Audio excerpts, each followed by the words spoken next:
Hey Siri, everything you want to know about Apple. Hi everyone, this is Abin from Evika.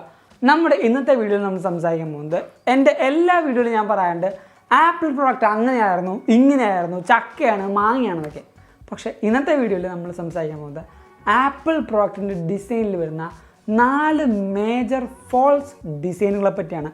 ഈ ഒരു video തുടങ്ങുന്നതിന് തൊട്ട് മുമ്പായിട്ട് ഞാൻ നിങ്ങളെ എല്ലാവരും നമ്മുടെ സ്വന്തം ആപ്പിൾ ടെലിഗ്രാം കമ്മ്യൂണിറ്റിയിലേക്ക് ഇൻവൈറ്റ് ചെയ്യുകയാണ്. അവിടെ ജോയിൻ ചെയ്യുകയാണെങ്കിൽ ആപ്പിൾ റിലേറ്റഡ് വരുന്ന ഓരോ പുതിയ ലീക്സും റൂമേഴ്സും അപ്ഡേറ്റ്സ് ന്യൂസും വാൾപേപ്പേഴ്സും നിങ്ങൾക്കറിയാൻ പറ്റും. അപ്പോൾ അവിടെ ജോയിൻ ചെയ്യാൻ ലിങ്ക് ഞാൻ നമ്മുടെ ഡിസ്ക്രിപ്ഷൻ ബോക്സിൽ കൊടുത്തേക്കാം, അല്ലെങ്കിൽ ഈ കാണുന്ന QR കോഡ് ജസ്റ്റ് ഒന്ന് സ്കാൻ ചെയ്താൽ മതി. ഇപ്പോൾ തന്നെ ഒരു ആപ്പിൾ ടെലിഗ്രാം മെമ്പറായിട്ടും നിങ്ങൾക്ക് മാറാൻ പറ്റും. നമ്മുടെ ഈ പറയുന്ന വീഡിയോ കുറച്ച് ബാഡായിട്ട് കുറച്ച് കൂട്ടുകാർക്ക് ഫീൽ ചെയ്യും. കാരണം ആപ്പിൾ പ്രോഡക്റ്റ് പറയുമ്പോൾ കുറച്ച് കൂട്ടുകാർക്ക് സങ്കടം വരും. അതുകൊണ്ട് തന്നെ നമുക്ക് കുറച്ച് ടെററായിട്ടുള്ള മൂഡ് പിടിക്കാം അല്ലേ. നമ്മുടെ ആപ്പിളിൻ്റെ ഏറ്റവും വലിയ ഫോൾട്ട് ഡിസൈൻ വന്നിരിക്കുന്ന ആദ്യത്തെ പ്രൊഡക്റ്റ് സ്വന്തം മാജിക് മൗസാണ്. എത്ര പേര് ഈ പറഞ്ഞ മാജിക് മൗസ് യൂസ് ചെയ്യുന്നു വെച്ച് കഴിഞ്ഞാൽ നോ ഐഡിയ. പക്ഷേ ആപ്പിളിൻ്റെ ഈ പറയുന്ന മാജിക് മൗസ് റിലീസ് ചെയ്തപ്പോൾ ആ ഒരു പ്രൊഡക്ഷൻ ലൈനിൽ വന്ന ബൂം എത്രയെന്ന് അറിയാമോ? നല്ല രീതിക്കുള്ള പ്രൊഡക്ഷൻ സെയിൽസ് ആ ഒരു പ്രൊഡക്റ്റ് വന്നു. പക്ഷേ ഇവൻച്വലി നമ്മുടെ ആപ്പിൾ പ്രൊഡക്റ്റിൻ്റെ ഈ ഒരു ഡിസഡ്വാൻറ്റേജ് ആൾക്കാർ മനസ്സിലാക്കിയപ്പോൾ ആപ്പിളിൻ്റെ ഈ ഒരു മാജിക് മൗസിൻ്റെ പ്രൊഡക്ഷൻ ലൈൻ നല്ല രീതിക്ക് കുറക്കേണ്ടി വന്നു. കാരണം ആപ്പിളിൻ്റെ ഈ പറഞ്ഞ മാജിക് മൗസ് ചാർജ് ചെയ്യുന്നത് എവിടെയെന്ന് അറിയാമോ? ഈ പറഞ്ഞ ആ ഒരു പ്രൊഡക്റ്റിൻ്റെ അടിയിലായിട്ടാണ് നമുക്ക് ഈ പറയുന്ന ചാർജ് ചെയ്യാനുള്ള പോർട്ട് വരുന്നത്. അതുകൊണ്ട് തന്നെ ഈ ഒരു ഡിവൈസ് നമുക്ക് ചാർജ് ചെയ്തുകൊണ്ട് ഒരിക്കലും ഉപയോഗിക്കാൻ പറ്റില്ല. ഉപയോഗിക്കുന്നതാണെങ്കിൽ നിങ്ങൾ കുറച്ച് കഷ്ടപ്പെടും. അതുകൊണ്ട് തന്നെ ആപ്പിളിൻ്റെ ആ ഒരു മാജിക് മൗസ് നമുക്കിപ്പോൾ യൂസ് ചെയ്യാനായിട്ട്, അത് ചാർജ് കുത്തിക്കൊണ്ട് യൂസ് ചെയ്യാനായിട്ട് ആമസോണിലൊക്കെ പുതിയ കുറേ ആ ഒരു പ്രൊഡക്റ്റിന് സപ്പോർട്ട് ചെയ്യുന്ന കുറേ ഡിവൈസുകൾ ഇറങ്ങുന്നുണ്ട്. എന്നാൽ കൂടെയും നമ്മളുടെ ആ ഒരു വയർലെസ് ഫീല് കിട്ടില്ല. അതുകൊണ്ട് തന്നെ ആപ്പിളിൻ്റെ ആ ഒരു ഡിസൈൻ ഫോൾട്ട് ഇപ്പോഴും ആപ്പിൾ കണ്ടിന്യൂസ് ആയിട്ട് കൊണ്ടുപോകുന്നുണ്ട്. ഇപ്പോഴും ആപ്പിൾ ആ ഒരു മാജിക് മൗസ് റിലീസ് ചെയ്യുന്നുമുണ്ട്. നമ്മുടെ രണ്ടാമത്തെ പ്രൊഡക്റ്റ് എന്ന് പറയുന്നത് എയർപോഡ് മാക്സിൻ്റെ സ്മാർട്ട് കേസാണ്. ശരിക്കും പറഞ്ഞാൽ ഞാനൊരു എയർപോഡിൻ്റെ സത്യമായിട്ടൊരു ഫാനാണ്. കാരണം ആപ്പിളിൻ്റെ എയർപോഡ്സ് എന്ന് പറയുന്നത് ഹാൻഡിയാണ്. ഈ ഒരു കൈക്കുമ്പിളിൽ നമുക്ക് കൊണ്ടു നടക്കാൻ പറ്റുന്ന ഏറ്റവും സൗണ്ടിൻ്റെ ക്വാളിറ്റി തരുന്ന ഒരു പ്രൊഡക്റ്റാണ് ആപ്പിളിൻ്റെ എയർപോഡ്സ് എന്ന് പറയുന്നത്. ഇൻഡസ്ട്രി ലീഡിങ് ആയ കുറേ ടെക്നോളജീസും ഈ പറയുന്ന കുഞ്ഞ് ഡിവൈസിൽ നമുക്ക് ലഭിക്കും ഇല്ലേ. പക്ഷേ ആ ഒരു ക്വാളിറ്റി ഫുള്ള് ഡെലിവർ ചെയ്യുന്ന ഒരു പ്രൊഡക്റ്റാണ് ആപ്പിളിൻ്റെ എയർപോഡ് മാക്സ് എന്ന് പറയുന്നത്. നമ്മുടെ കഴുത്തിൽ ആ ഒരു വലിയ ഹെഡ്സെറ്റ് നമ്മൾ യൂസ് ചെയ്യാൻ വേണ്ടി ഇട്ടെന്ന് കരുതുക. നമ്മുടെ കയ്യിൽ ഒരു ഹാൻഡ് ബാഗ് പോലെ ഈ പറഞ്ഞ സ്മാർട്ട് കേസും നമ്മൾ കൊണ്ടു നടക്കേണ്ട വരും. എവിടെ പോയാലും ഈ പറഞ്ഞ ഹെഡ്ഫോണും നമ്മുടെ ഈ സ്മാർട്ട് കേസ് നമ്മൾ കൊണ്ടു നടക്കണം. പക്ഷേ ഇത്രയും വലിയൊരു ആപ്പിൾ ടെക്നോളജി കമ്പനിക്ക്, അല്ലെങ്കിൽ ഇത്രയും വലിയൊരു ഹ്യൂജ് ടെക്നോളജി കമ്പനിക്ക് എന്തിനാണ് ആ ഒരു സ്മാർട്ട് കേസ് എന്ന് എനിക്ക് ഇപ്പോഴും ആലോചിച്ചിട്ട് മനസ്സിലാവുന്നില്ല. നിങ്ങൾക്ക് എന്തെങ്കിലും ഒരു ഐഡിയ ആ ഒരു സ്മാർട്ട് കേസ് എന്തിനാണെന്ന് തോന്നുന്നുണ്ടെങ്കിൽ നമ്മുടെ വീഡിയോയുടെ തൊട്ട് താഴത്ത് എന്തായാലും കമൻറ്റ് ചെയ്യുക. സത്യം പറഞ്ഞാൽ എൻ്റെ ഒരു കോൺസെപ്റ്റ് ആണെങ്കിൽ ഞാൻ പറയും, ആ ഒരു ഹെഡ്സെറ്റിൽ എന്തിനാണ് ആ ക്യാരി ബാഗ്? ഹെഡ്സെറ്റിലൊന്നെങ്കിൽ സ്വിച്ച് വെച്ചാൽ പോരെ. അല്ലെങ്കിൽ നമ്മുടെ ഈ യൂസ് ചെയ്യുന്ന ആ ഒരു ഹെഡ്ഫോണിൻ്റെ ഇയർ കപ്പില്ലേ, അഥവാ നമ്മുടെ ഈ പറയുന്ന ഇയർ കുഷൻസ് ഇല്ലേ, അത് ഇങ്ങനെയാണ് വെക്കുന്നത്.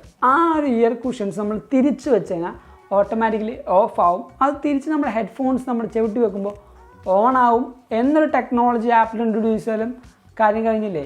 ഇത്രയും കഷ്ടപ്പെടേണ്ട, ഒരു സ്വിച്ച് വെച്ചാൽ പോലെ നേരത്തെ ഞാൻ പറഞ്ഞ പോലെ പ്രശ്നം കഴിഞ്ഞില്ലേ. അതൊന്നും ആപ്പിൾ ചെയ്തില്ല. ഒരു ഹാൻഡ് ബാഗും തന്നു, അതേപോലെ ഒരു ഹെഡ്സെറ്റും തന്നു.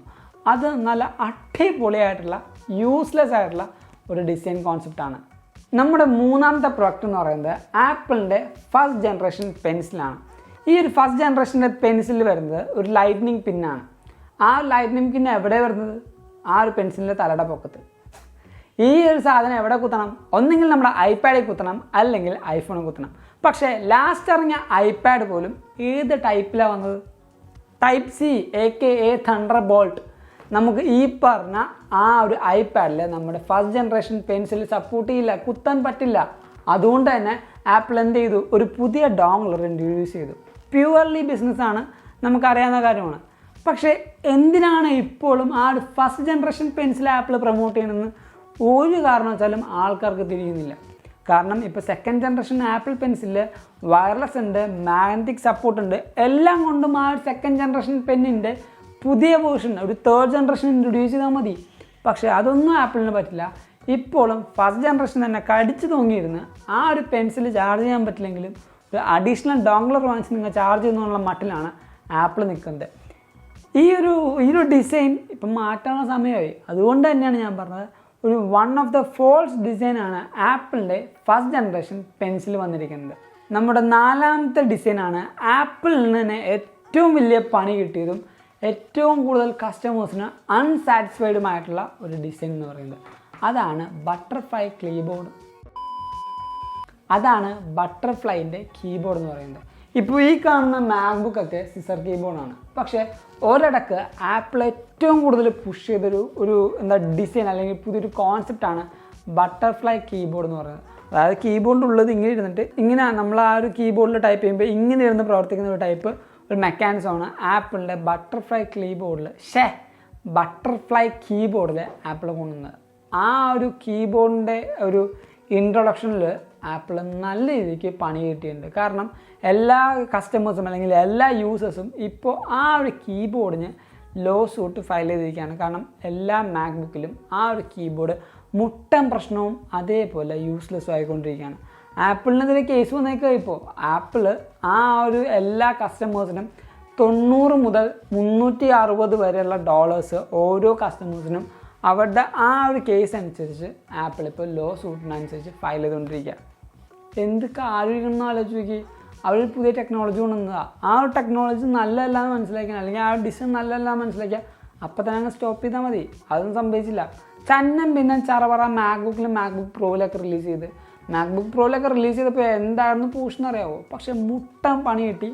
ഇപ്പോൾ ഈ 2021 അവസാനം ഞാൻ നമ്മുടെ ഈ ഒരു ആപ്പിൾ ന്യൂസ് വിത്ത് എബിയിൽ ഞാൻ സീരിയസ് ആയിട്ട് പറഞ്ഞായിരുന്നു, കുറേ കൂട്ടുകാർക്കെന്ന് പറഞ്ഞാൽ അമേരിക്കയിലാണ്, എന്നാലും കുറേയധികം യൂസേഴ്സിന് നല്ല രീതിക്കുള്ള പെനാൽറ്റി കിട്ടിയിട്ടുണ്ട്. പെനാൽറ്റി കിട്ടിയെന്ന് വെച്ചാൽ ആപ്പിൾ അവർക്ക് കൊടുക്കേണ്ട വന്നു. ആപ്പിൾ ഹിസ്റ്ററി തന്നെ ഏറ്റവും അടിപൊളിയായിട്ടുള്ള ഫോൾസ് ഡിസിഷൻ വന്ന അല്ലെങ്കിൽ ഫോൾസ് ഡിസൈൻ വന്ന ഒരു പ്രൊഡക്റ്റാണ് ആപ്പിളിൻ്റെ ബട്ടർഫ്ലൈ കീബോർഡ് എന്ന് പറയുന്നത്. അപ്പോൾ ഇതേപോലെ ഇനിയും കുറച്ചധികം ഡിസൈൻസുകൾ വരാനുണ്ട്. പക്ഷേ ഈ ഒരു 4 ഡിസൈനാണ് എനിക്ക് ടോപ്പ് മോസ്റ്റ് ആയിട്ട് എനിക്ക് ഇഷ്ടപ്പെട്ട അല്ലെങ്കിൽ ഏറ്റവും അടിപൊളിയായിട്ട് പൊട്ടത്തരം കൊണ്ടുവന്ന ഒരു ഡിസൈനായിട്ട് എനിക്ക് ഫീൽ ചെയ്തത്. അതുകൊണ്ട് തന്നെയാണ് ഞാൻ ഈ ഒരു വീഡിയോയിൽ തിരഞ്ഞെടുത്ത 4 ഡിസൈനായിട്ട് വന്നത്. ഈ ഒരു വീഡിയോ നിങ്ങൾക്ക് എന്തായാലും ഇഷ്ടപ്പെട്ടു, അതേപോലെ ഹെൽപ്ഫുൾ ആണെന്ന് കരുതുന്നു. അതുകൊണ്ട് തന്നെ നമ്മുടെ ഈ വീഡിയോ ഇപ്പോൾ തന്നെ ലൈക്ക് ചെയ്യുക, എല്ലാ കൂട്ടർക്കും ഈ ഒരു വീഡിയോ ഷെയർ ചെയ്യുക. അതോടൊപ്പം ഞാൻ നിങ്ങൾ ഒന്നും കൂടെ നമ്മുടെ സ്വന്തം ആപ്പിൾ ടെലിഗ്രാം കമ്മ്യൂണിറ്റിയിലേക്ക് ഇൻവൈറ്റ് ചെയ്യുകയാണ്. അവിടെ ജോയിൻ ചെയ്യുകയാണെങ്കിൽ ആപ്പിൾ റിലേറ്റഡ് വരുന്ന ഓരോ പുതിയ ലീക്സും റൂമേഴ്സും അപ്ഡേറ്റ്സ് ന്യൂസും വാൾപേപ്പേഴ്സും നിങ്ങൾക്കറിയാൻ പറ്റും. അപ്പോൾ അവിടെ ജോയിൻ ചെയ്യാൻ ലിങ്ക് ഞാൻ നമ്മുടെ ഡിസ്ക്രിപ്ഷൻ ബോക്സിൽ കൊടുത്തിട്ടുണ്ട്. അല്ലെങ്കിൽ ഈ കാണുന്ന QR കോഡ് ജസ്റ്റ് ഒന്ന് സ്കാൻ ചെയ്താൽ മതി. ഇപ്പം തന്നെ ഒരു ആപ്പിൾ ടെലിഗ്രാം നമ്പറായിട്ടും നിങ്ങൾക്ക് മാറാൻ പറ്റും. അതല്ല നിങ്ങൾക്കിപ്പോൾ ഇൻസ്റ്റാഗ്രാം വഴി അപ്ഡേഷൻസ് വേണമെങ്കിൽ നമ്മുടെ ഇൻസ്റ്റാഗ്രാം ലിങ്ക് ഞാൻ തൊട്ട് താഴത്ത് കൊടുക്കുന്നുണ്ട്. Go follow me in Instagram too. And thank you so much for watching this whole video. This is Abin Xavier signing from Evika.